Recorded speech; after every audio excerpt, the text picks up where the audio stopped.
Now you will listen the special update in English.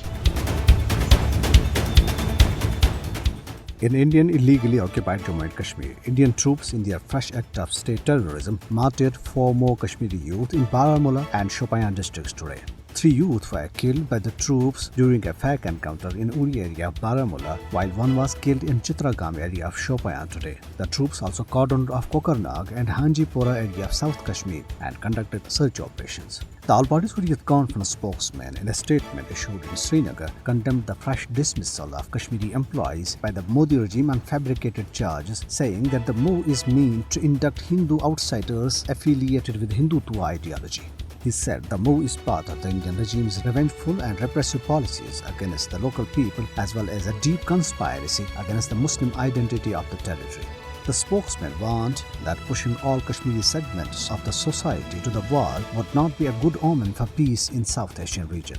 Prime Minister of Pakistan, Imran Khan, has said, until the Kashmir get the right to self-determination, Pakistan will continue to raise its voice for Kashmir in the world.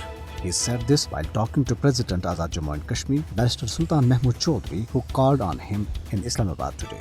On the other hand, Pakistan told United Nations Human Rights Council that India continues to trample upon Kashmiri people's fundamental rights and urged the 47-member body and halt those abuses. Speaking in a general debate, Khalil Hashmi, Pakistan's ambassador to the UN offices in Geneva, also called on the Council to demand that India upholds and respects fundamental rights of Kashmiri people, especially their inalienable right to self-determination.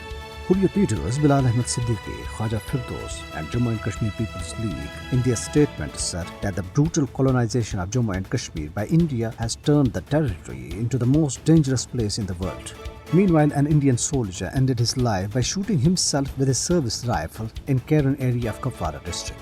This incident raised the number of such deaths among Indian troops and police personnel to 513 in occupied territory since January 2007.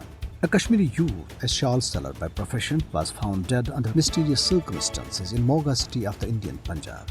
The United Nations Working Group on Arbitrary Detention, in its annual report, termed the arrest of anti-citizenship law activist Safura Zergar by the Modi regime under the Draconian Unlawful Activities Prevention Act as arbitrary.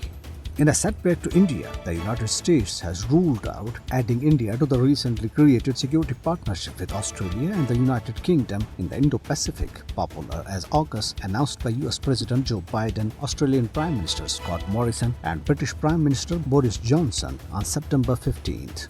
Australia would get a fleet of nuclear-powered submarines under the Trilateral Security Alliance. As per the new air quality guidelines released by the World Health Organization, nearly entire India would be considered a polluted zone for most of the year. And this is for now.